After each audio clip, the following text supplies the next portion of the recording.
How's it going, everyone? Just got done watching HBO Max's The Penguin, and we definitely got a lot to talk about. So sit back and let's dive back into Matt Reeves' world of The Batman.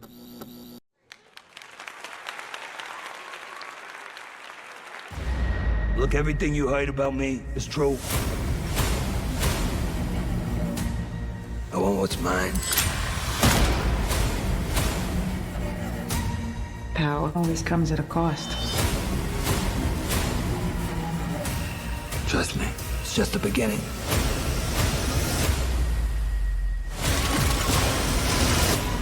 The Penguin. Welcome to another episode of Movie Madness, and this time we're going to be talking about HBO Max's The Penguin.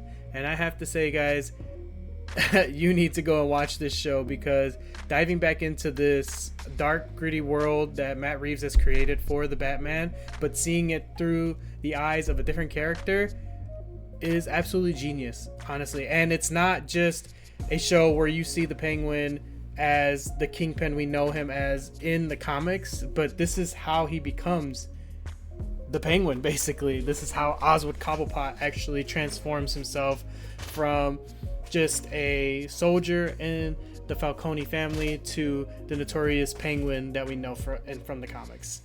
And I'm gonna try to get this as a spoiler-free review, because I want you guys to kind of get excited to go and check it out yourselves. And yeah, so if I had to summarize this show in about a few words, I would probably say dark and gritty and oof, man, I couldn't even I honestly couldn't. It's hard for me to kind of put into words like how I felt going through this, because this show gets you not only in the underworld of Gotham and that, you know, criminal element, but it also puts you in our main character Oswald Cobblepot, aka the Penguin's head, and it shows that there's more of a psychological thing to why he is the way he is, and just seeing it unravel bit by bit. I mean, it's as you can see, I'm struggling to find words on how to like describe it. Colin Farrell, amazing actor. He, again, speechless. He literally makes this character who he is, and he just knocks it out of the park. I applaud the man. I honestly, for him to be in these prosthetics and kind of not even looking like himself is freaking awesome. Matt Reeves, you are a genius. If you ever get a chance to see this, oh my god.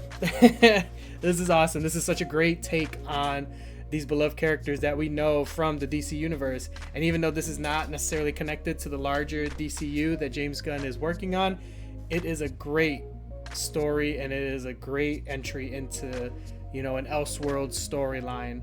For those who don't know, Elseworlds is basically DC's version of What Ifs, and it's basically alternative universes where certain things aren't exactly the same in the main continuity of comics. So that's what this show basically kind of is.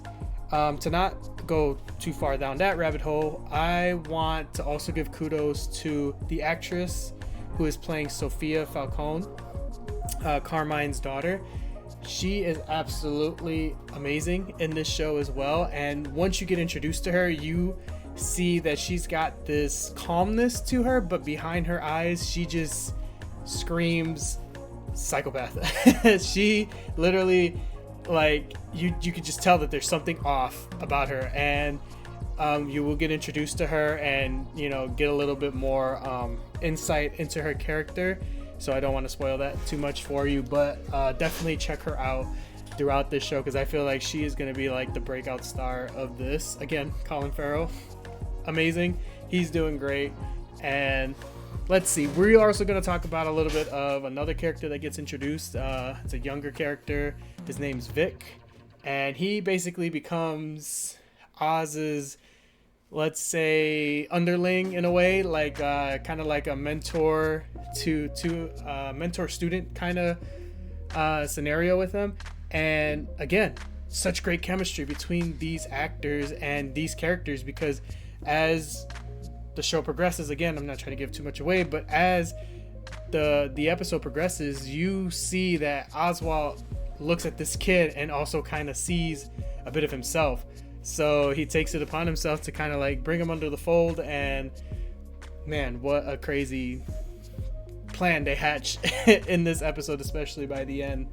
I would also have to say that getting this down to earth, more realistic view of, you know, Gotham City's underworld and the aftermath of the ending of The Batman, you know, really gives that real world like perspective of this fictional city from a comic book. You can really feel that this city has gone through some traumatic event, and they're really just trying to pick up the pieces. And this, again, Matt Reeves just man, applaud to Matt Reeves. He does such a great job at making you feel that emotion from those extras that are just in the background and all the chaos that's kind of going on in this show. By the end of the episode, you are definitely drawn in because you don't want to miss like what's gonna happen and who's it gonna happen to. So keep an eye out. I'm gonna keep this kind of short. Go see this show. I can't wait for the next episodes to be coming out. They should be coming out every Sunday around 9 p.m. on HBO Max. So mark your calendars, set up your alarms, whatever you got to do, and stay tuned to the craziness that is known as Gotham City. All right, guys. So what I'm going to do is I'm going to give this premiere a 4 out of 5 stars. Again, can't stress how great it is. Please go watch it. Click here if you want to see the full 2-minute trailer of this show, and then if you want to click here, you can go check out my last review of Movie Madness with Agatha all along. Thanks again for watching this video. Hit a like, subscribe, and I'll see you on the next one.